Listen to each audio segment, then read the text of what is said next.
आज का जो हमारा टॉपिक है that is two block system. हम इस चीज को ध्यान से समझें कि अगर फ्रिक्शन होता है, ब्लॉक के ऊपर ब्लॉक होता है, तो किस तरह से ब्लॉक्स का मोशन होगा, कैसे उसकी एक्सेलरेशन निकाली जाएगी। जैसे शुरू में मैं कोई न्यूमेरिकल वैल्यू नहीं लेके चल रहा हूं, आपको तरीका समझाता हूं। मान लो एक ब्लॉक है, इसका मास है m1।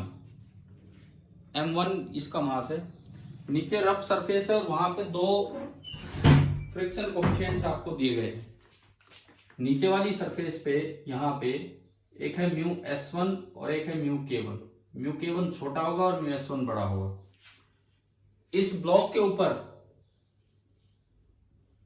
एक और ब्लॉक रखा हुआ है जिसका मास है m2 और ये सरफेस भी रफ है, और इन दोनों के बीच में जो फ्रिक्शन कोएफिशिएंट्स हैं these are mu S2 and mu K2। ये हमने यहां मान लिए फ्रिक्शन कोएफिशिएंट्स। अब इसको चलाना है तो मैं नीचे वाले पे धक्का लगा रहा हूं। सपोज मैं नीचे वाले पे एक F फोर्स लगा रहा हूं आगे की तरफ, और आपको दोनों ब्लॉक्स की एक्सेलरेशन डिटरमाइन करनी है। तो एक बड़ा कंफ्यूजन तो ये हो जाता है भाई दोनों साथ साथ चल भी पाएंगे कि नहीं चल पाएंगे। यहाँ पे F है एक्सटर्नली अप्लाइड फोर्स, जो हमने F माना है this is external force, and जो हम निकालना चाह रहे हैं टू फाइंड, वो हम A1 और A2 निकालना चाह रहे हैं, दोनों ब्लॉक्स की एक्सेलरेशन। A1 और A2 हम निकालना चाह रहे हैं कि भाई दोनों ब्लॉक्स की क्या एक्सेलरेशन होगी। अब देखो इसमें होता क्या है, अगर कोई बच्चा स्लाइडिंग मान लेगा अलग आंसर आ जाएगा, साथ मानेगा अलग आंसर आएगा, दोनों में अलग आंसर आ जाते हैं। स्लाइडिंग मान लिया आपने तो अलग अलग एफबीडी बना के कुछ और आंसर आ रहा है, साथ माना कुछ और आ रहा है। तो ये कैसे पता लगे कौन सा सही है कौन सा नहीं है? तो आप एक सीक्वेंस फॉलो कीजिए जो मैं आपको बता रहा हूं कि भाई पहले ये चेक करो फिर ये चेक करो, इस तरह से आपको चलना होगा। तो आप ऐसे सवालों में पहला स्टेप आप क्या करेंगे कि find limiting and kinetic friction at each contact. हर एक कॉन्टेक्ट पे लिमिटिंग और काइनेटिक फ्रिक्शन आप निकालिए। तो पहला काम हम ये करें। तो सबसे पहले मैंने निकाला, नीचे वाले ब्लॉक को मैं ए बोल रहा हूं, ऊपर वाले को बी। तो एक बार मैं निकाल रहा हूं ग्राउंड एंड ए के बीच में। ग्राउंड एंड ए के बीच में अगर आप देखोगे तो यार नॉर्मल रिएक्शन कितना लग रहा होगा बताओ। ग्राउंड ने M1 पे नॉर्मल रिएक्शन कितना लगा रखा होगा, M1G या M1 प्लस M2G?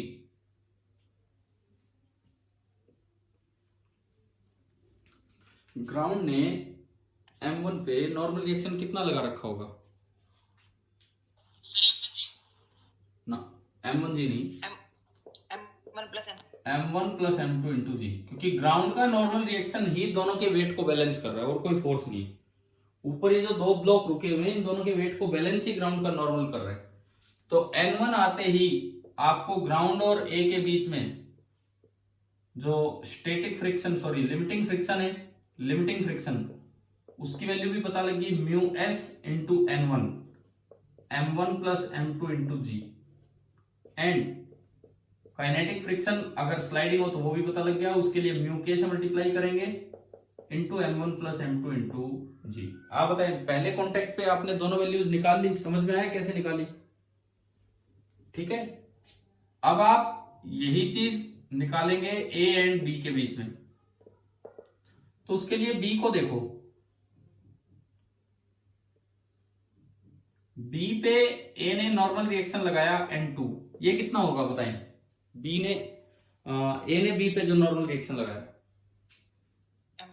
M2G, इसका काम है केवल इसके वेट को बैलेंस करना। तो ये लो यहां से ये इन दोनों के बीच के फ्रिक्शन आ गए। जो लिमिटिंग फ्रिक्शन होगा इन दोनों के बीच का वो हो जाएगा, अच्छा ये तो 1 था म्यू S1 म्यू K1, और ये हो जाएगा mu S2 into M2G। And जो काइनेटिक फ्रिक्शन होगा वो हो जाएगा म्यू एस नहीं mu K2 into M2G।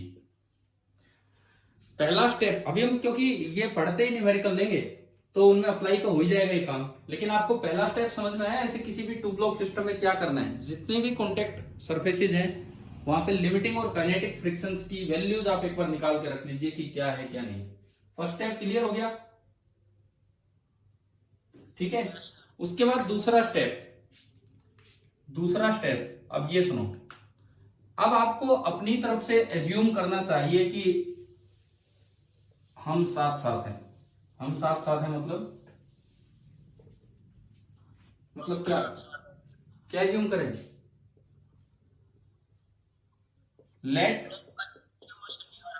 There be no relative sliding between A and B. पहले ये वाला केस लेना है, फिर आगे बढ़ेंगे। आप पहले ही मान लो कि वो दोनों स्लाइड कर रहे हैं, आप आंसर भी निकाल के बैठ जाओगे, आपको ये नहीं पता होगा सही है कि नहीं है। Let there be no relative sliding between A and B. अगला स्टेप आपको ये करना होगा कि हमने माना कि इनके बीच में कोई रिलेटिव स्लाइडिंग नहीं हो रही है, तो अगर कोई स्लाइडिंग नहीं हो रही तो दोनों का एक्सेलरेशन आप इकट्ठा निकाल सकते हो। कैसे? दोनों साथ साथ आगे जा रहे हैं ए एक्सेलरेशन से, तो आपने सिस्टम माना m1 प्लस m2, नीचे लग रहा होगा wait m1 plus m2 into जी, ऊपर लग रहा होगा ग्राउंड का नॉर्मल रिएक्शन जिसको हमने नाम दिया था n1। बड़ा ये हो इतना ही है, छोटा दिखाया मैंने बस। आगे की तरफ आप धक्का मार रहे हैं किसी एक पे f।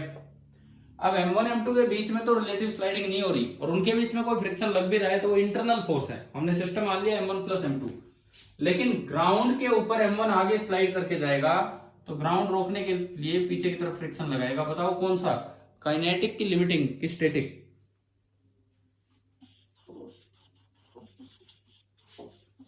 बताइए। काइनेटिक। हाँ जी काइनेटिक। वो होगा Fk1, उसकी वैल्यू थी μ1 इंटू n1 और n1 अभी आपने मैंने मिटा दिया m1 plus m2 into G, ये बना। और हमने माना कि आगे की तरफ एक्सेलरेशन a है, दोनों की सेम होगी क्योंकि ये स्लाइड नहीं कर रहे। वर्टिकली तो n1 बराबर m1 प्लस m2 जी, छोड़ो उसको। हॉरिजॉन्टली न्यूटन्स लॉ लगवाओ, क्या इक्वेशन बनेगी? सर ये माइक बंद करवा दो यार, फिर मैं आपसे बात नहीं कर पाऊंगा, फिर वही बात है, मैं पूछ रहा हूँ बीच बीच में सवाल। जिसकी तरफ से यार कोई डिस्टरबेंस हो वो अपना माइक ऑफ कीजिए बीच बीच में। अब आप इसमें हॉरिजॉन्टल इक्वेशन बताओ क्या बनेगी? न्यूटन्स लॉ की equation, net force is equal to mass into acceleration, F minus μ1 into m1 plus m2 into G, ये नेट फोर्स है, बराबर m1 प्लस m2 इंटू ए। यहां से आप ए निकाल लेंगे। अभी दूसरा स्टेप आया समझ में, क्या करना है? बोलो, जवाब दो। सेकंड स्टेप क्लियर हो गया है सभी को? Yes sir. ठीक है, पहले आप लिमिटिंग और काइनेटिक फ्रिक्शन की वैल्यूज निकाल लीजिए, फिर पहला, उसके बाद अगला स्टेप है यू एज्यूम कीजिए कि साथ चल रहे हैं, हम साथ साथ चल रहे हैं, कोई हमारे बीच में मतभेद नहीं है, मतलब रिलेटिव स्लाइडिंग नहीं है। उसके अकॉर्डिंग आपने ए निकाला। अब तीसरा step, step number third,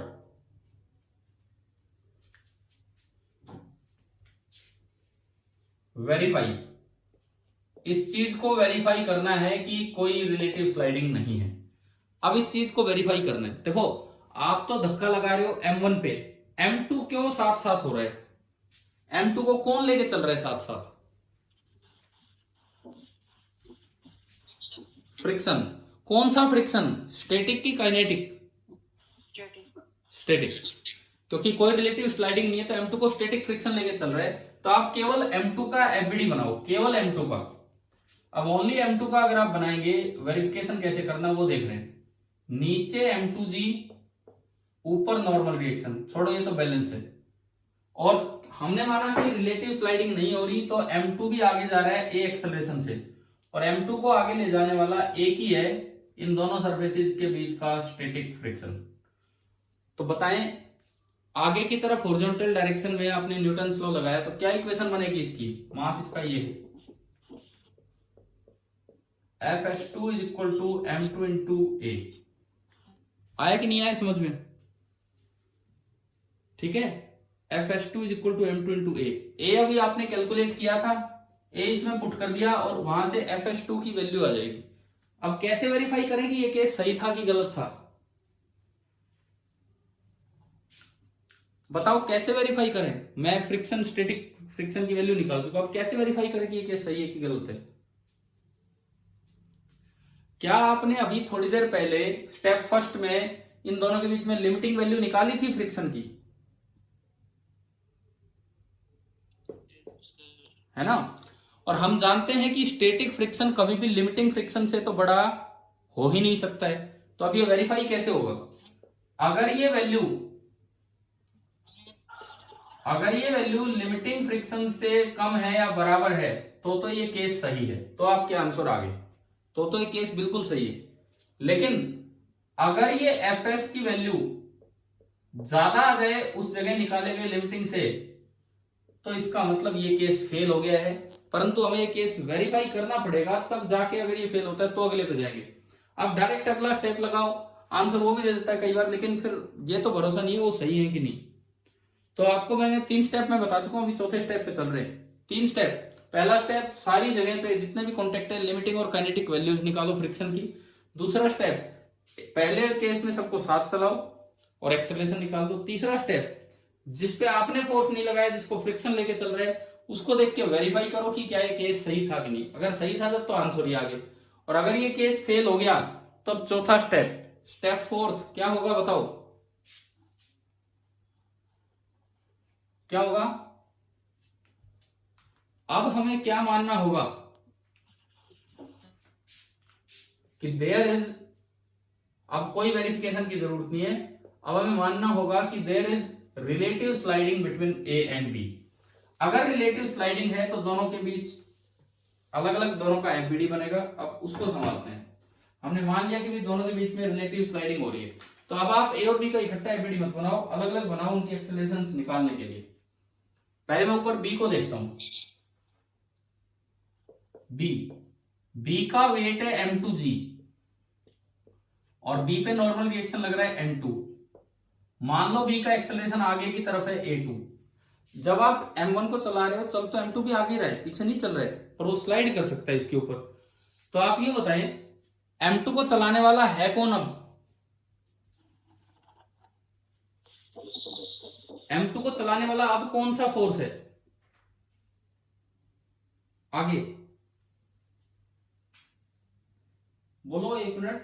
m2 को अब कौन चला रहा है? कौन सा फोर्स m2 को आगे लेके जा रहा है जिससे एक्सेलरेशन आ रही है?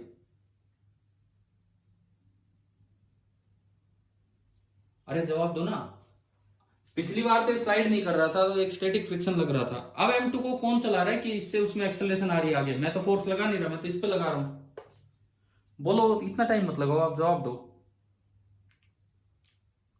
अब भी फ्रिक्शन ही चला रहे हैं, लेकिन इस बार वो स्टैटिक फ्रिक्शन नहीं है, क्योंकि m1 m2 के बीच में स्लाइडिंग होने लगी है। तो बताओ इस बार कौन सा फ्रिक्शन है? लिमिटिंग होगा तो भी स्लाइडिंग नहीं होगी, लिमिटिंग पे भी स्लाइडिंग नहीं होगी। अगर m1 m2 के बीच का स्लाइडिंग हो रहा है तो एक ही फ्रिक्शन है, काइनेटिक फ्रिक्शन। इसका मतलब यहां पे अब वैल्यू लगेगी Fk2, और जिसकी वैल्यू आप शुरू में ही निकाल चुके थे, μk2 इंटू m2g, शुरू में आपने फर्स्ट स्टेप में देखी थी, और इसका मास है m2। एक सिंगल इक्वेशन से ये m2 एक्सेलरेशन आ गया a2। हॉरिजॉन्टल डायरेक्शन में Newton's law, net force μk2 into m2 into g is equal to m2 into a2। m2 से m2 कैंसिल, और यहां से जो a2 निकल के आया वो a2 आ गया μk2 इंटू g। ये एक्सेलरेशन आ गया। कोई बच्चा शुरू में भी डायरेक्ट ये कर सकता था, लेकिन आपको पहले पिछला केस वेरीफाई या फेल करके आना होता है, तब जाके यहां पहुंचना है। यूनिक डायरेक्ट इस पे गए, क्या होगा ये आंसर दे देगा। आप पिछले का पता नहीं आपको फेल भी होना है कि नहीं, तो इसलिए हमें भरोसा नहीं रहता कि सही है गलत। चलो a2 आ गया। अब a1 कैसे निकाले? a1, उसके लिए आप a का एफबीडी बनाओ। a जो ब्लॉक है उसका मास है m1, एक्सेलरेशन उसकी आगे मान लो a1। इस पे कौन कौन से फोर्स हैं? वर्टिकली एक तो n1g, एक ऊपर से n2। देखो जब इस पे n2 लगा ऊपर, जब a ने b पे n2 ऊपर लगाया तो b ने a पे n2 नीचे लगाया होगा, और एक ग्राउंड ने a पे ज्यादा फोर्स लगाया होगा n1। n1 मिलके इन दोनों को बैलेंस कर रहा होगा, वो तो कोई टेंशन वाली बात ही नहीं है। अब हॉरिजॉन्टल फोर्सेज हमें देखने हैं। हॉरिजॉन्टल फोर्स, एक तो आप धक्का मार रहे हैं आगे F, एक धक्का तो आप लगा रहे हैं आगे F। अब बताओ फ्रिक्शन किधर किधर लगेगा। पहले ग्राउंड वाला फ्रिक्शन देखते हैं। जैसे ही ग्राउंड के ऊपर M1 आगे स्लिप करेगा, ग्राउंड रिलेटिव स्लिपिंग रोकने का प्रयास करने में बताओ फ्रिक्शन किधर लगाएगा M1 पे? पीछे। पीछे, बिल्कुल सही। कौन सा लगाएगा, कैसा फ्रिक्शन होगा ये? काइनेटिक। काइनेटिक। और जिसकी वैल्यू फर्स्ट स्टेप में हमने लिखी थी म्यू के one into M1 plus M2 into G। अब एक और फ्रिक्शन रह गया, बताओ ए पे एक और फ्रिक्शन लगेगा, कौन लगा रहा होगा?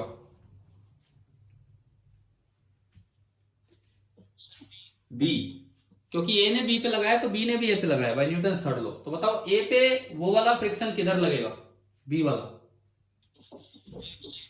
पीछे, क्योंकि ए ने बी पे आगे लगाया तो by Newton third law B ने ए पे पीछे लगाया, और काइनेटिक फ्रिक्शन ही लगेगा और इतना ही लगेगा। तो इस M1 मास पे पीछे एक और फ्रिक्शन लगेगा Fk2, this is equal to mu k2 into M2 into G। बन गया जी इसका FBDB। केवल हॉरिजॉन्टल डायरेक्शन में इस M1 का न्यूटन लॉ लगा दो तो देखो क्या इक्वेशन बनेगी, F minus Fk1 minus Fk2 is equal to M1 into A1 and solve for A1। अभी बताओ कि आपको पूरा तरीका, 4 स्टेप समझ में आ गए कि नहीं आए, किस तरह से क्वेश्चंस करने हैं? बोलो, क्लियर हो रहा है? मैंने कहा 4 स्टेप, अभी हम 1-2 सवालों में अप्लाई करेंगे। पहला स्टेप, जितनी कॉन्टेक्ट सरफेसेज है वहां फ्रिक्शन की लिमिटिंग और काइनेटिक वैल्यू निकालो। दूसरा स्टेप, सबको साथ चलाओ। तीसरा स्टेप, वेरीफाई करो कि वो साथ चल भी सकता था या फेल हो रहा है, और अगर फेल हो जाए तो चौथा स्टेप, दोनों को अलग अलग कर दो। क्लियर? अब देखो क्वेश्चन में ये अप्लाई करते हैं 1-2 सवालों में, ताकि हम सीख सकें कि ये किस तरह से करना है। आप तैयार है ना? भी आप करेंगे ये चीज। मैं तो आपसे पूछता चलूंगा कि ये बताओ, और G acceleration due to gravity आप 10 मान लेना। सपोज मैं तो ब्लॉक्स ले रहा हूं, एक नीचे वाला ब्लॉक है A 3 kg और एक ऊपर वाला ब्लॉक है B 2 kg। ये दोनों इस तरह से रखे हुए हैं, ये दोनों के दोनों इस तरह से रखे हुए हैं, और फ्रिक्शन कोएफिशिएंट जैसे यहां इन दोनों के बीच में है 0.3 एंड 0.4 फ्रिक्शन कोएफिशिएंट। अच्छा, जरूरी नहीं है कि हर जगह 2 ही वैल्यू मिले। मैंने कहा बहुत सी जगहों पे एक ही वैल्यू मिलती है। नीचे आप मान लो जैसे मैंने 0.2 लिया, बस एक वैल्यू दे दी, तो वही तो लिमिटिंग में काम आ जाएगा, वही काइनेटिक में। इस तरह से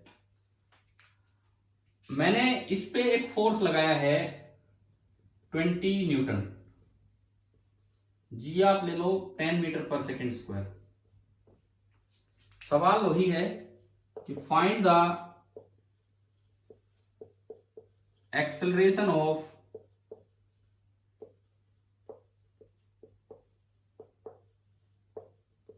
बोथ द ब्लॉक्स। चलो भाई आप कीजिए ट्राई, एक एक स्टेप फॉलो करना है और देखना है कौन सा स्टेप फेल हो रहा है, वेरीफाई हो रहा है, क्या हो रहा है, और इस तरीके से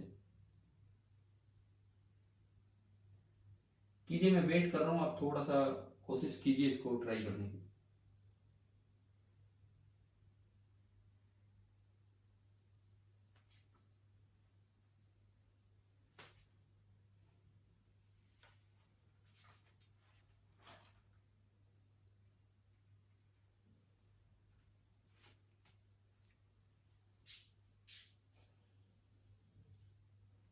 चलो आप करते जाओ और मुझे बताते जाओ स्टेप फर्स्ट। एक एक स्टेप हम फॉलो कर रहे हैं। सबसे पहले लिमिटिंग और काइनेटिक वैल्यूज निकालते हैं। तो भाई यूं बताओ, between ground and A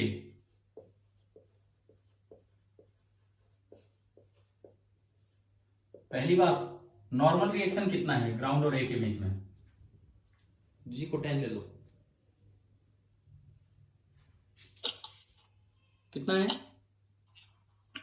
50 Newton. 50 Newton. 3 और 2 5, तो 5G 50 न्यूटन। तो इससे बस एक FS1 निकाल दो, μ1 into N1, μS1 into N1। एक FK1 निकाल दो, μK1 इंटू N1। क्या यहाँ म्यू की दो वैल्यू दी है कि एक ही दे रखी है ग्राउंड और ए के बीच में? एक है, तो दोनों की वैल्यू सेम हो जाएगी, म्यू एस म्यू के दोनों सेम है। तो ये भी 0.2 इंटू 50, 0.2 इंटू 50 कितना आ गया? 10 आ गया। और ये भी आपका 10 न्यूटन। अब आप निकालिए between A and B. Between A and B normal reaction कितना? बोलो, ए और बी के बीच में नॉर्मल रिएक्शन कितना? 2G। 2G मतलब 20 न्यूटन। तो अब मैं वहां निकालूं FS2 μS2 into N2 and FK2 μK2 into N2। हाँ जी, अब दो हैं तो μS तो बड़े वाला होगा, FS मैंने लिख लिया, ये FS नहीं, सॉरी ये S नहीं होता। ये कौन सी वैल्यू निकालते हैं? ये कौन सी वैल्यू निकलती है μS से? स्टैटिक नहीं, लिमिटिंग वैल्यू निकलती है। ठीक है, तो μS2 इंटू N2, N2 तो है आपका 20, μS2 बड़े वाला 0.4 कितना आ गया? 8 न्यूटन। और μK2 इंटू N2 छोटे वाला है 0.3 इंटू 20 यानी कि 6 न्यूटन। आप बताएं कि अब पहला स्टेप क्लियर हो गया सभी को, क्या करना था? ठीक है, यस सर। ठीक है। अब स्टेप सेकंड में पहले कौन सा केस देखना होता है, साथ साथ वाला या अलग अलग वाला? बोलो यार, बोला करो। साथ साथ। हाँ, तो अब इतनी मैं दोबारा बोल रहा हूँ, जब जवाब दे रहे हो फटाफट एक बार में जवाब दिया करो। मान लो हम साथ साथ हैं, तो इकट्ठी एक्सेलरेशन बताओ क्या होगी? अगर हम साथ साथ हैं तो जो इकट्ठी एक्सेलरेशन होगी, स्टेप सेकंड, अगर हम साथ साथ हैं तो पूरा एक इकट्ठा मास बनाओ 5 kg। केवल मैं हॉरिजॉन्टल फोर्सेस दिखाऊं, केवल हॉरिजॉन्टल फोर्सेस, तो इन पे आगे की तरफ एक फोर्स लग रहा है 20 न्यूटन। अब ए और बी के बीच का फ्रिक्शन तो हो जाएगा इंटरनल, वो नहीं लेना। ग्राउंड और ए के बीच का एक्सटर्नल है, और ये स्लाइड कर रहे हैं तो काइनेटिक लेना है। और ग्राउंड का काइनेटिक फ्रिक्शन जो है वो है 10 न्यूटन, तो पीछे लग रहे हैं 10 न्यूटन। और अगर दोनों साथ साथ हैं तो दोनों की एक्सेलरेशन ए। एक बड़ा आसान सा न्यूटन लॉ की इक्वेशन बनेगी, वहां से बताओ ए कितना आ रहा है? 20 minus 10 is equal to 5a। तो 10 इज इक्वल टू 5a, और a कितना आ गया? 2 मीटर पर सेकेंड स्क्वायर। बताइए, ये यहां तक आया समझ में? ये वाला स्टेप सेकंड आ गया। Yes sir. स्टेप थर्ड, अब ऐसा नहीं है कि ये आंसर ही दे आए हम यहीं पे कि भाई लो भाई 2 और 2 आंसर आ गए। स्टेप थर्ड की हम बात करें तो अब हमें वेरिफिकेशन करना होगा। तो वेरिफिकेशन ए को देख के होगा कि बी को देख के? सर ए को नहीं, ए को तो हम चला ही रहे हैं। वेरिफिकेशन कौन करवाएगा कि ये केस सही आया है कि नहीं? बी करवाएगा। तो आप तीसरा स्टेप लेंगे, स्टेप नंबर थर्ड। ढंग से सीखो, देखो कोई जल्दबाजी वाली बात नहीं कि आप यूं ही मुश्किल से कहीं से भी सवाल उठा के ट्राई कर रहे हो, उसमें कॉन्सेप्ट तो सीख नहीं पाओगे क्या हो रहा है। मैं इसीलिए आपको प्रॉपरली बता रहा हूँ, इस तरह स्टेप्स में जाओ, फिर से कितने 2 ब्लॉक सिस्टम आ जाए आप कर लेना। स्टेप थर्ड, अब आपको वेरीफाई करना है तो ओनली 2 kg ब्लॉक देखिए, 2 kg ऊपर वाला, बी को देखिए 2 kg ब्लॉक की, अगर ये स्टेप सही है तो 2 kg ब्लॉक की भी एक्सेलरेशन कितनी है? 2 मीटर पर सेकेंड स्क्वायर। और अगर ये स्टेप सही है तो 2 kg ब्लॉक को आगे चला के ले जा रहा है स्टैटिक फ्रिक्शन, मास है 2 kg, बस, और कोई फोर्स ही नहीं है हॉरिजॉन्टल। तो यहां से न्यूटन्स लॉ लगा के बताओ स्टैटिक फ्रिक्शन कितना आ रहा है ए और बी के बीच में? स्टैटिक फ्रिक्शन कितना आया? बोलो। अरे न्यूटन्स लॉ लगा के बताओ स्टैटिक फ्रिक्शन कितना आया?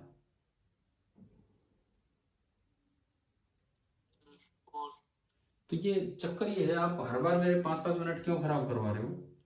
फटाफट थोड़ा सा अटेंटिव हो ना, फटाफट जवाब दीजिए। तो जो स्टैटिक फ्रिक्शन आया वो आया 4 न्यूटन। ये सेकंड वाला है, ऊपर वाला। अब देखो सेकंड वाला लिमिटिंग इससे ज्यादा है या नहीं है, इससे वेरीफाई होगा ये केस होना है कि नहीं होना है। अभी बताओ क्या ये केस सही है कि गलत है? न्यूटन्स लॉ लगाओ इस पर। न्यूटन्स लॉ क्या कहता है? Net force is equal to mass into acceleration. इस पे आगे एक ही फोर्स लग रहा है, स्टैटिक फ्रिक्शन, अगर स्लाइडिंग नहीं हो रही है। इसका मास है 2 kg, और अगर पिछला केस सही था तो एक्सेलरेशन है 2, तो F S is equal to mass into acceleration, 2 into 2 कितना आ गया? 4 न्यूटन। आ गया समझ की नहीं? Yes sir. अब ये बताओ क्या इतना यहाँ अवेलेबल था कि नहीं इन दो सरफेसेस के बीच में, इतना स्टैटिक? इन दो यस सर था। कितना अवेलेबल है मैक्सिमम यहाँ पे? मैक्सिमम से मैक्सिमम कितना अवेलेबल है? सर 8 न्यूटन तक। हाँ 8 न्यूटन तक अवेलेबल है। अब अगर 8 न्यूटन तक अवेलेबल है तो इसका मतलब ये केस सही है। तो अब देखो सारे आंसर्स आ गए। मैं अगर आपको आंसर्स बताऊं, पहली बात ए की acceleration 2 metre per second square, B की acceleration 2 metre per second square, friction between A and B क्या आंसर होगा? 4 न्यूटन की 8 न्यूटन की 6 newton? Friction between A and B 4 newton. 4 newton, क्योंकि ना ये है ना ये है, स्टैटिक फ्रिक्शन लग रहा है 4 न्यूटन। और friction between A and ground कितना? वहां स्लिपिंग हो रही है, वहां काइनेटिक फ्रिक्शन लग रहा है, और कितना होगा? 10 न्यूटन। क्या ये क्वेश्चन क्लियर हो गया सभी बच्चों को? ठीक है। अब पता है इसमें एक्सेलरेशन बच्चे निकाल आते हैं। इस सवाल में अच्छा है ये वाला पार्ट, क्योंकि पूछ लिया जाएगा ए और बी के बीच में फ्रिक्शन बताओ, तो बच्चा कुछ नहीं करता म्यू एम जी करके और सीधा ये 8 या 6 ये निकाल जाता है, 8 या 6, जबकि आंसर क्या आ रहा है इस केस में? 4 न्यूटन। क्लियर हो गया कि नहीं हुआ बताओ ये वाला पार्ट? Yes sir. ठीक है। अगर बाई चांस ये 8 से ज्यादा आ जाता तो ये केस फेल हो जाता, फिर हमें अगले स्टेप पे जाना पड़ता और अलग अलग करके फिर हम आगे निकालते कि भाई क्या होगा क्या नहीं होगा। चलो मान लो इसी सवाल में एक चेंज मैं करूं। आप एक काम करो, ये फोर्स 20 न्यूटन आप ऊपर वाले पे लगाओ, पहले नीचे वाले पे लगा रखा है। अगला सवाल, नेक्स्ट क्वेश्चन, अब ये फोर्स 20 न्यूटन, मैंने और वैल्यू चेंज जानबूझ के नहीं की ताकि स्टेप फर्स्ट में दिक्कत ना आए, नहीं तो बार बार रिपीटेशन हो जाता। अब मैं यहां लगा रहा हूं 20 न्यूटन फोर्स। जैसे टेबल पे कोई ब्लॉक रखा है और मैं ब्लॉक पे फोर्स लगा रहा हूं, टेबल पे नहीं लगा रहा हूं। ये इस तरह का 2 ब्लॉक सिस्टम बना दिया, बाकी मैंने कोई वैल्यू चेंज नहीं की और वही सब कुछ निकालना है। दोनों का एक्सेलरेशन, दोनों के बीच में फ्रिक्शन क्या है क्या नहीं, ये सारी बातें। सबसे पहली बात ये बताओ क्या स्टेप फर्स्ट में कोई बदलाव होगा या सेम है? स्टेप फर्स्ट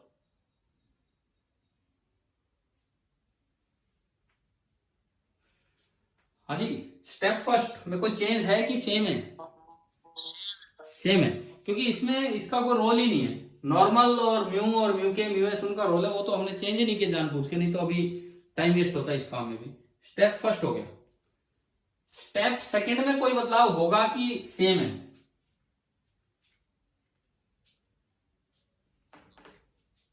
बताओ।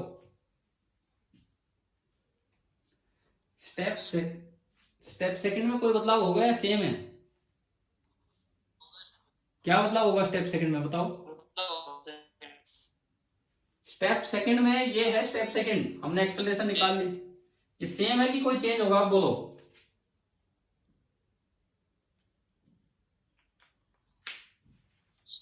सेम है, कोई चेंज ही नहीं है। आप इकट्ठा 5 kg रखोगे, इनके बीच का फ्रिक्शन फिर नहीं लेना, ग्राउंड वाला वही है 20 न्यूटन वही है, उससे फर्क नहीं पड़ रहा है ये पे लगा कि बी पे। तो स्टेप सेकंड भी बिल्कुल सेम है। समझ में आ रहा है ना? स्टेप थर्ड, अब मुझे चेकिंग करनी है कि क्या ये पॉसिबल था भी कि नहीं। स्टेप थर्ड में मुझे चेकिंग करनी है कि क्या ये पॉसिबल था या नहीं था। कैसे करें चेकिंग? अब ये बताओ। हमने यूं मान लिया कि ये दोनों साथ साथ चल रहे हैं, तो अब ये चेकिंग कैसे करें कि ये दोनों साथ साथ चलेंगे तो किस तरह से चल पाएंगे? देखो कैसे चेकिंग होगी, सुनो। बी को तो आप लेके चल रहे हो, ए को आगे चलाने वाला कौन है? काइनेटिक कहां से आ गया? मैं कह रहा हूं ए और बी के बीच में स्लाइडिंग नहीं हो रही, अभी वो केस चल रहा है। अभी वो वाला केस है कि ए और बी साथ साथ है, तो ए को कौन चलाएगा? बी का कौन सा फ्रिक्शन? स्टैटिक। ठीक है, ए को चलाने का मतलब ये स्टेप कहता है कि ए की एक्सेलरेशन है 2 मीटर पर सेकेंड स्क्वायर। ये स्टेप कहता है कि ए की एक्सेलरेशन है 2 मीटर पर सेकेंड स्क्वायर। तो ए को जो चलाना चाहते हो,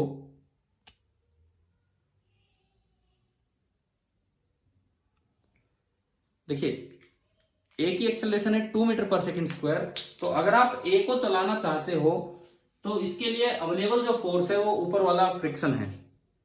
क्या कोई होस्ट नहीं है क्या अभी इस मीटिंग में? हाँ, मेरे को ही बना रखा है, तभी मुझे एंट्री देनी पड़ रही है। ये कौन बच्चा है अभी? मृगेश नाम था कि क्या नाम था, पता नहीं। देखिए अब सुन लीजिए, ए इस केस के अकॉर्डिंग 2 मीटर पर सेकेंड स्क्वायर से आगे जाएगा तो उसको चलाने वाला बी का स्टैटिक फ्रिक्शन है। अब देखो बी और ए के बीच में मैक्सिमम स्टैटिक कितना है? मैक्सिमम स्टैटिक मतलब लिमिटिंग कितना अवेलेबल है भाई? ए को चलाने के लिए बी ज्यादा से ज्यादा आगे की तरफ कितना फोर्स लगा सकता है? 8। लेकिन ए को रोकने के लिए ग्राउंड पे मैक्सिमम कितना अवेलेबल है? ए को रोकने के लिए ग्राउंड पे मैक्सिमम कितना अवेलेबल है? 10। ए ज्यादा से ज्यादा लगा सकता है 8, लेकिन ग्राउंड पे अवेलेबल है 10। तो बताओ क्या ये चलेगा इस केस में? No sir. नहीं चलेगा, तो इस वजह से ये केस फेल हो गया। देखो ऐसा नहीं है, रटना नहीं है कि भाई वो ऐसे किया था पिछले में, न्यूटन लॉ लगाया था, वो लिमिटिंग से कम आया जाता है। यहाँ सीधा पता लग रहा है। हमने माना कि दोनों साथ चले तो ए भी चला तो 2 मीटर पर सेकेंड स्क्वायर से चला। ए अगर 2 मीटर पर सेकेंड स्क्वायर से चला तो जो उसको चलाने वाला है वो है बी का स्टैटिक फ्रिक्शन, वो आगे लगा होगा।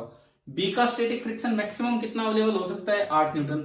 लेकिन ए पे तो रोकने वाला ही बहुत ज्यादा है, ग्राउंड का 10 न्यूटन, तो वो तो चल ही नहीं सकता है। अगर चल ही नहीं सकता है तो इसका मतलब ये 2 मीटर पर सेकेंड स्क्वायर वाली बात गलत होगी। तो ये वाला केस फेल हो गया। समझ में आया? पिछले क्वेश्चन में फेल बच गया, ये केस बच गया था, इस बार ये फेल हो गया। अब क्या करें?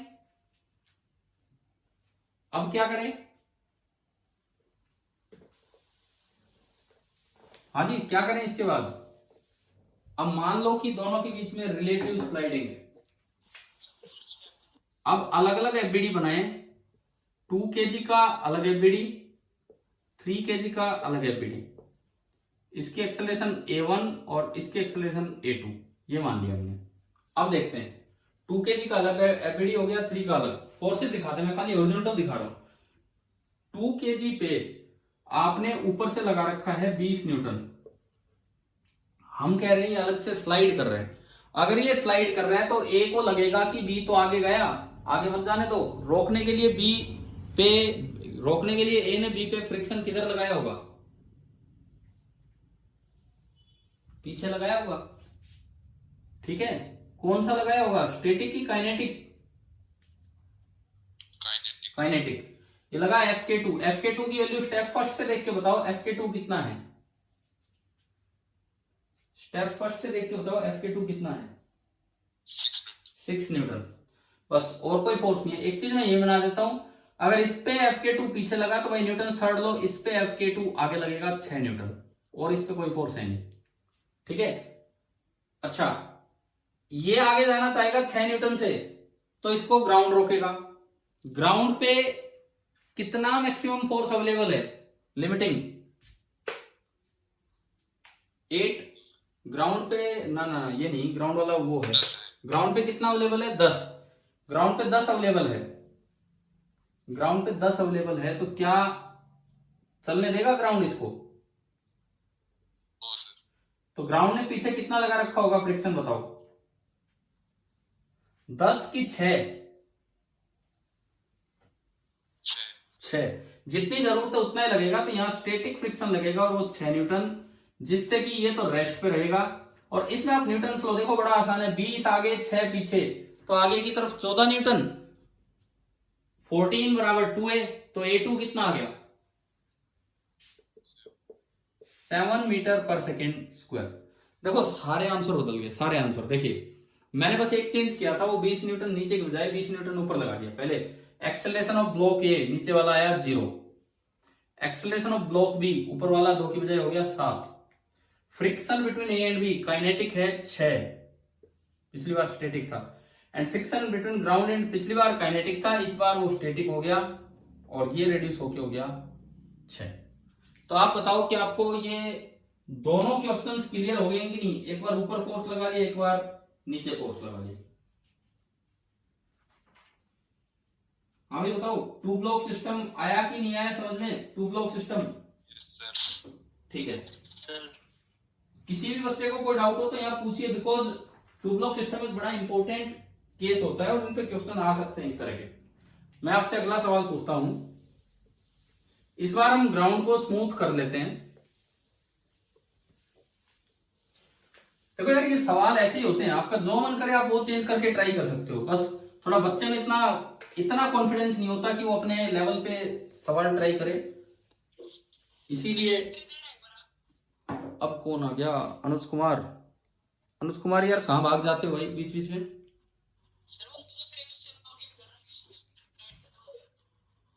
ठीक है, हम अगले सवाल पे चलते हैं। देखिए भाई, मैं थोड़ा स्क्रीन की तरफ कम ध्यान रखता हूं, मेरा ध्यान बोर्ड की तरफ रहता है, तो मुझे पता नहीं लग पाता कोई एंट्री मांग रहा है कि नहीं मांग रहा है इस तरह से।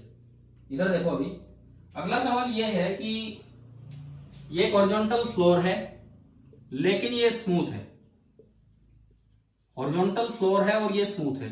इसके ऊपर ये एक ब्लॉक रखा है जिसका मास है कैपिटल एम, और ये एक ब्लॉक रखा है जिसका मास है स्मॉल एम, और यहां पे बस ए की वैल्यू दे दी फ्रिक्शन कोएफिशिएंट की, दो में नहीं दे रहा हूं, और वो वैल्यू है म्यू। और नीचे वाले पे एक फोर्स लगाया जा रहा है एफ, नीचे वाले ब्लॉक पे एक फोर्स लगाया जा रहा है एफ। ये एक स्मूथ हॉरिजॉन्टल सरफेस है। इस तरह का अरेंजमेंट हमने लिया। आपसे ये पूछा है कि find the maximum value of F, find the maximum value of F so that the blocks does not slide on each other, relative sliding ना हो। आपको मैक्सिमम वैल्यू ऑफ एफ बतानी है ताकि रिलेटिव स्लाइडिंग ना हो। कीजिए भाई, एक बार ट्राई कीजिए। पहला स्टेप तो वही है, दोनों कॉन्टेक्ट सरफेस पे लिमिटिंग और काइनेटिक फ्रिक्शन की वैल्यू लिख लो। नीचे वाला तो स्मूथ ही है तो कोई दिक्कत ही नहीं आएगी।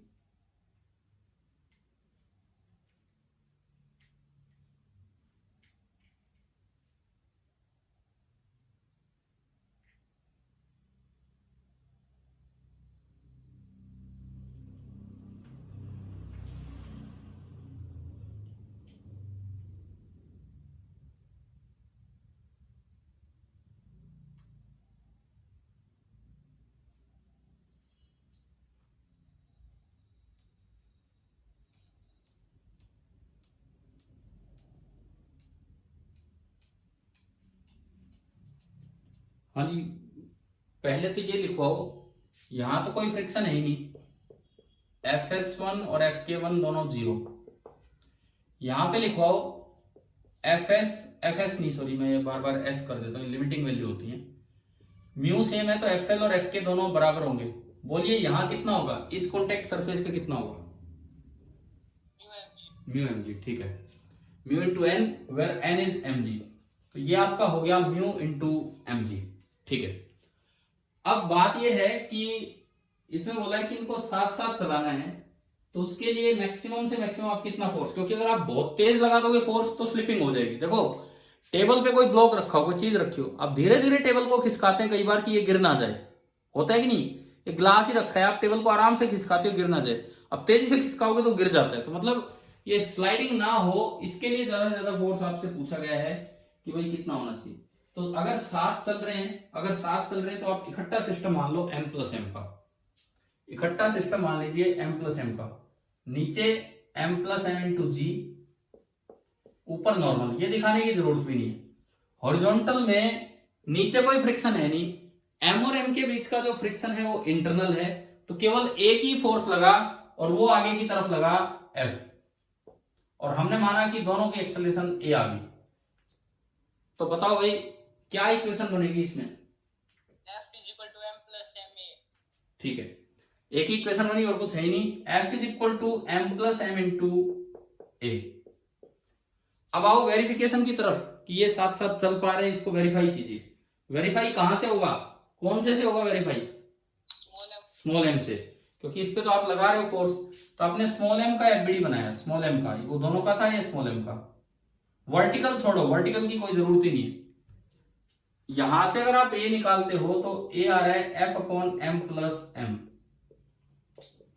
अगर साथ साथ है तो ये भी आगे ए से जा रहा होगा। अब स्मॉल एम को आगे कौन लेके जा रहा है? पिछले कुछ समय से हम यही बात कर रहे हैं, स्मॉल एम को आगे कौन लेके जा रहा है? Friction. फ्रिक्शन तो है ही, कौन सा फ्रिक्शन? अगर ये साथ साथ है तो Static friction. स्टैटिक, ये स्टैटिक फ्रिक्शन है, सेकंड वाला स्टैटिक फ्रिक्शन। न्यूटन्स लॉ लगाओगे तो Fs2 बराबर आ गया m इंटू ए। Fs2 आपका आ गया m इंटू ए। आपने a की वैल्यू रखी तो जो Fs सेकेंड सरफेस पे आया वो आया m into capital F upon m plus m। अब मेरे पास स्टैटिक फ्रिक्शन आ चुका है और हमें इनको साथ साथ चलाना है। तो स्टैटिक फ्रिक्शन पे क्या कंडीशन होती है कि ये साथ साथ चल पाए? ये छोटा होना चाहिए. हाँ, ये लिमिटिंग वैल्यू से छोटा होना चाहिए। और लिमिटिंग वैल्यू वहां कितनी है? Mu M G. तो आप उस कंडीशन की तरफ चलें। तो अगर आप ये कंडीशन लगाएंगे तो Fs2 this should be less than और इक्वल टू Fl। तो Fs2 तो आपका है small m into capital F upon capital M plus M। This should be less than और इक्वल टू Fl। Fl आपका है म्यू इंटू एम इंटू जी। m से m cancel हो गया और अगर मैं यहां से देखूं तो F इज लेस देन और equal to mu into M plus M into G. अब एक बार ये बताओ, ये इसकी बड़ी से बड़ी वैल्यू आ रही है कि छोटी से छोटी वैल्यू आ रही है? बड़ी से बड़ी. हाँ, क्योंकि या तो इतना हो या इससे छोटा हो। इट मींस हमने एफ मैक्स निकाल लिया और एफ मैक्स आ गया mu into M plus M into G. बताओ टू ब्लॉक सिस्टम यहां तक समझ में आ रहे हैं कि नहीं आ रहे हैं, किस तरह से हम कर रहे हैं? Yes sir. ठीक है, अब आप एक क्वेश्चन खुद करेंगे, मैं नहीं करवा रहा अभी। जैसे पिछले में मैंने क्या किया था, पिछले सवाल में एक बार नीचे फोर्स लगाया, अगला सवाल ऊपर फोर्स लगा के करवाया। समझ गए ना, दो बार में दो सवाल हो गए थे। तो मैंने इसमें एक करवा दिया। अब आपको बताओ खुद क्या करना है।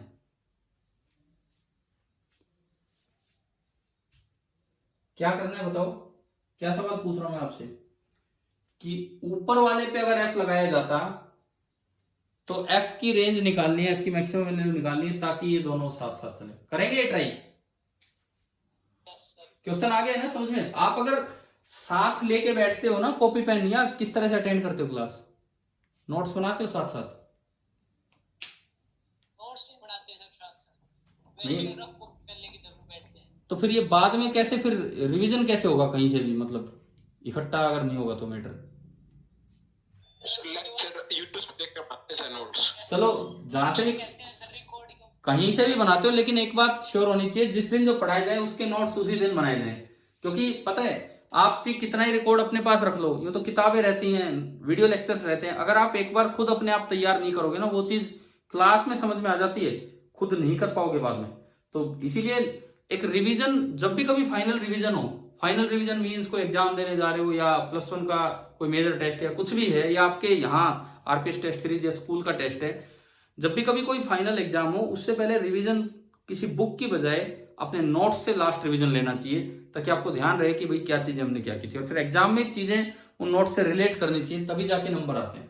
तो आप अपने जब भी ये नोट्स बनाएं तो ये वाला क्वेश्चन ट्राई करेंगे, repeat the same question by applying a force F on the upper block instead of lower block. कर लोगे ये वाला पार्ट? Yes sir. ठीक है। Yes अच्छा, sir. अब देखते हैं, आगे देखते हैं। कुछ एचसीवी कुछ की है क्या स्टार्ट, या नहीं की अभी भी? थोड़े से तो सवाल है यार इस चैप्टर में।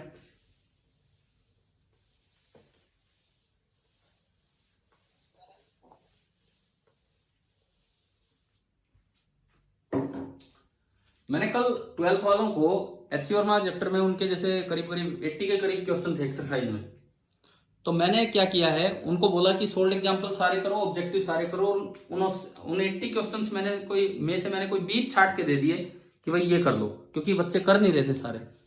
तो यार आप भी ऐसा काम करवाओगे क्या अभी कि भाई ये छाट के देता हूं तो इसमें से इतना ही करेंगे? क्योंकि वो सर आप वाले में बहुत कम क्वेश्चंस है, 30-32 तो सारे होंगे सवाल। ठीक है, तो कम से कम अपने कोशिश कीजिए एक बार इनको 7 अटेम्प्ट करने की। अच्छा, अब मैं एक बार HCV बुक खोल रहा हूं, उसी में देख रहा हूं कुछ। मैंने आपको 2 ब्लॉक सिस्टम पढ़ाया। आपके पास बुक है अगर तो HC वर्मा पेज नंबर 98 निकालो।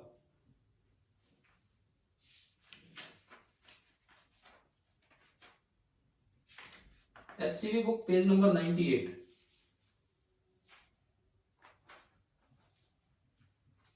हमें निकाल लिया।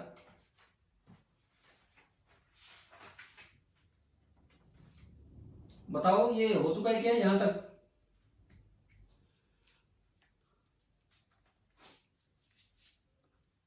बुक है क्या अभी आपके पास?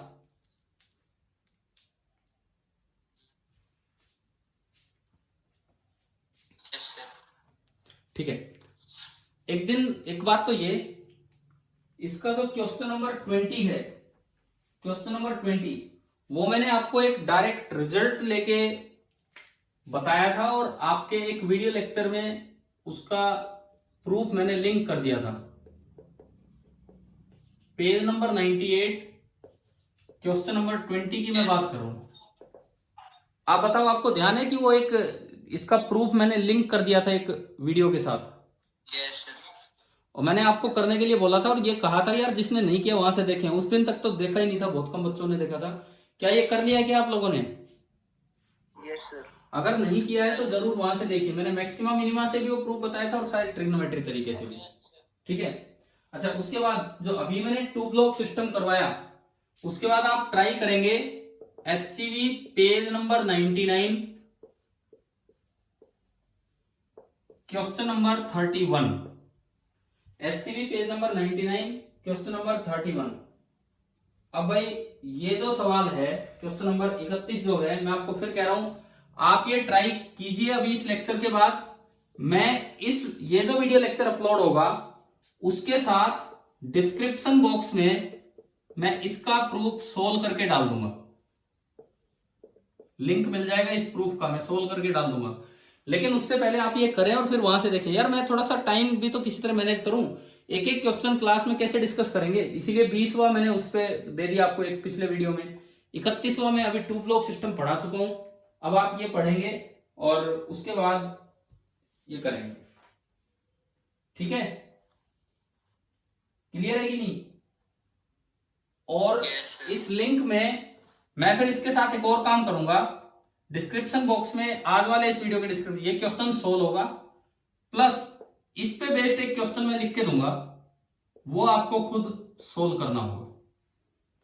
इस पे बेस्ड मैं एक क्वेश्चन लिख के दूंगा, वो आपको खुद सोल्व करना होगा कि भाई क्या होगा क्या नहीं होगा। करेंगे ना आप ये काम जो मैं बताता जा रहा हूं? ठीक है, अगली चीज देखो, अगर नहीं करते तो फिर क्या फायदा होगा इतना इतना ये सब बताने का। अगली चीज सुनिए, अब आप आइए question number 23 page number 98 question number 23। इसमें 2 नहीं, कितने ब्लॉक हैं? 3।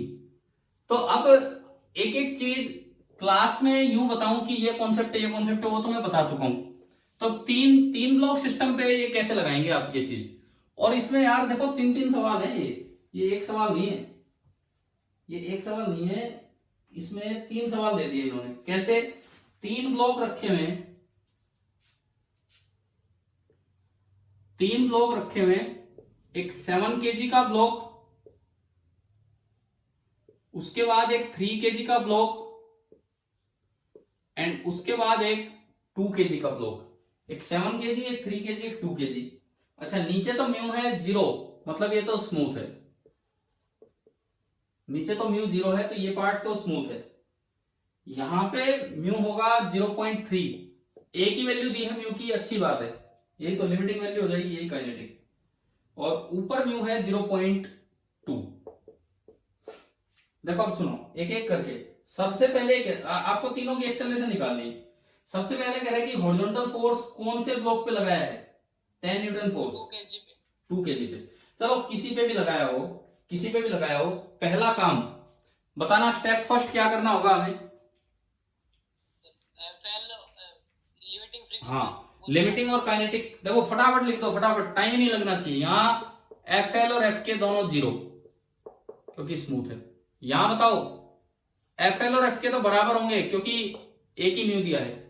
इससे ऊपर ऊपर कितना वेट है, इससे ऊपर ऊपर 5 केजी, तो मतलब 5G 50 न्यूटन तो एन हो गया, समझ गए हो। यहां जो नॉर्मल रिएक्शन लगेगा एन 50 इंटू 0.3 कितना आया, 50 इंटू 0.3 बोलो 15, यानी कि इस जगह पे ये 15 न्यूटन हो गया। अब आओ यहां एफ एल और एफ के, इससे ऊपर वेट है 2 केजी मतलब 20, तो नॉर्मल रिएक्शन भी 20, तो 20 इंटू 0.2 कितना आया 4 न्यूटन। ये आपका आ गया 4 न्यूटन। अब देखो इसमें 3 सवाल हैं, मैं एक पार्ट को ही आपको बताता हूं अभी किस तरह से आगे बढ़ना है। पहले वाले में क्या बोला है, 10 न्यूटन किस पे लगाया, 2 kg पे, ऊपर वाले पे, तो भाई ये देखो 10 न्यूटन लगा दिया। अब बताओ शुरुआत कैसे करते हैं। सबसे पहले हम क्या एज्यूम करते हैं, साथ साथ चल रहे हैं सर। हाँ जी साथ साथ चल रहे हैं, ठीक है। अगर तीनों साथ चलेंगे, ग्राउंड स्मूथ दे दिया तो नीचे तो फ्रिक्शन है ही नहीं। अगर तीनों साथ चले तो ग्राउंड स्मूथ है, नीचे फ्रिक्शन ही नहीं है, और ऊपर एक ही फोर्स लग रहा है 10 न्यूटन, तो पूरा मास कितना हो गया, 7 और 3 10 और 2 12। तो बताओ तीनों की एक्सेलरेशन कितनी आई इस केस में, 10/12, समझ गए हो ना। A1 A2 A3 अगर तीनों साथ साथ हैं तो 10/12 यानी कि 5/6 metre per second square.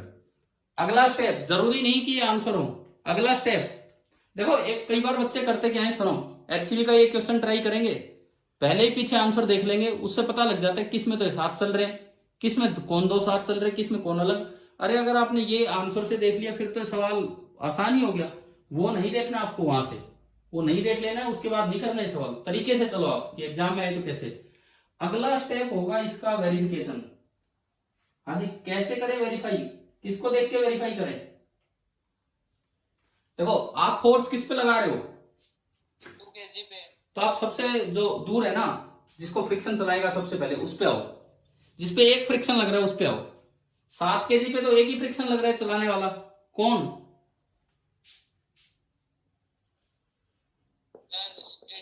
7 KG पे केवल 3 केजी का फ्रिक्शन है और ये स्टैटिक फ्रिक्शन है। आप लिमिटिंग मत मानो, स्टैटिक है क्योंकि अभी ये साथ साथ चल रहे हैं।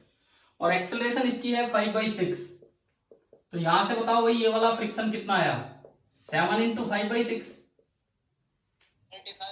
35/6, और यहां अवेलेबल है 15, मैक्सिमम अवेलेबल है लिमिटिंग वैल्यू 15, और आपको जरूरत है 35/6 की। तो बताओ सही चल गया काम कि फेल हुआ, सही है सर, सही है। लेकिन अभी तो एक को ही चेक किया है, एक तो सही है, एक तो सही हो गया, कोई दिक्कत नहीं है। अब बी को चेक करोगे, बीच वाला मास है 3 केजी।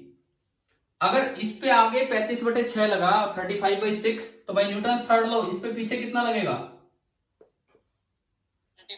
35/6। एक पे आगे 35/6 लगा तो एक पे पीछे 35/6 लगेगा।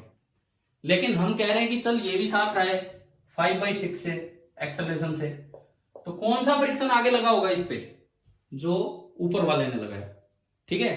यानी कि अब ऊपर वाले का फ्रिक्शन आगे मान लो और उसको कैलकुलेट करो न्यूटन लॉ से। बताओ कितनी वैल्यू आएगी इस एफएस की,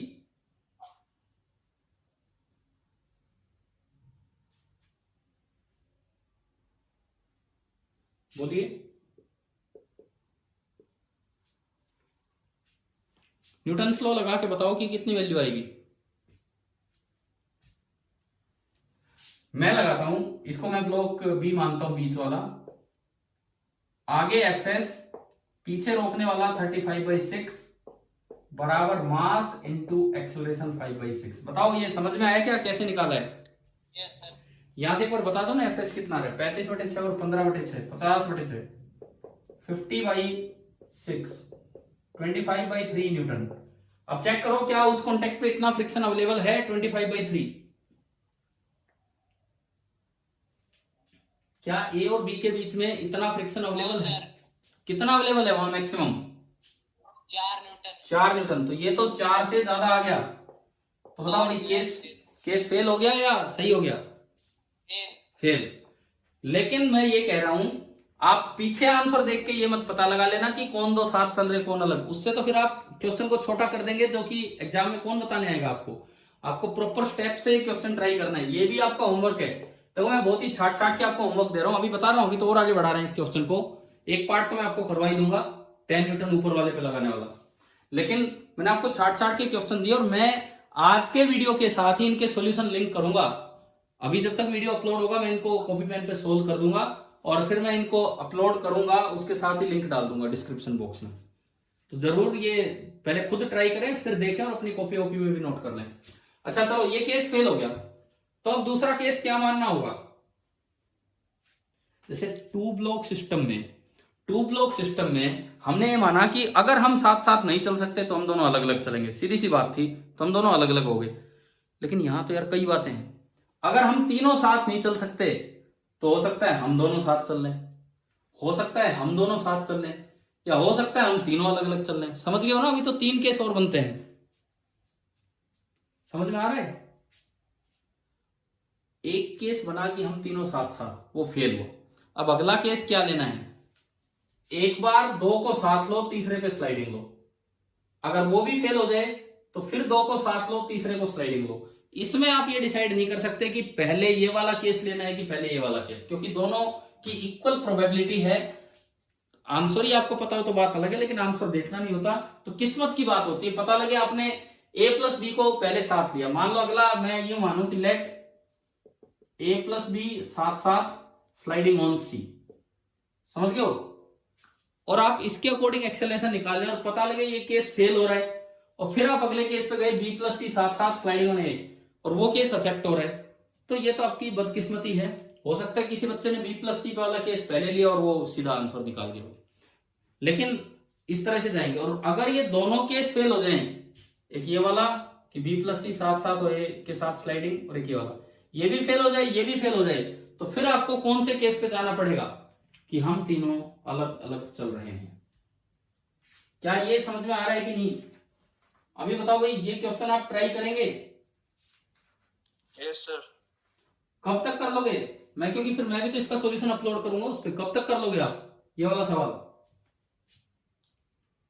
मैंने 4 बजे तक कर लें। ठीक है, सुनो, मैंने एक तो आपको दिया है क्वेश्चन नंबर 31, एक बोला है उस पे बेस्ड ही मैं एक और क्वेश्चन लिख के दूंगा आपको, एक बोला है कि क्वेश्चन नंबर 23 जिसके 3 पार्ट है, तीनों आपको सोल्व करने हैं अलग अलग। स्टेप सुनो, मैं 2 ब्लॉक को ही आगे बढ़ा रहा हूं, लेकिन इसमें पहले तीनों साथ चेक करें, तीनों साथ नहीं चले तो पहले किन्हीं 2 को साथ तीसरे पे स्लाइड, फिर किन्हीं 2 को साथ तीसरे पे स्लाइड, और अगर वो भी फेल हो जाए तो फिर तीनों अलग अलग। अब अगर कोई आपको शुरू में बता देना कि तीनों अलग अलग चलने, तो यार ये फटाफट हो जाए 5 मिनट में सवाल। 5 मिनट में मतलब इक्वेशंस तीनों की अलग अलग बने और सीधे आंसर्स आए।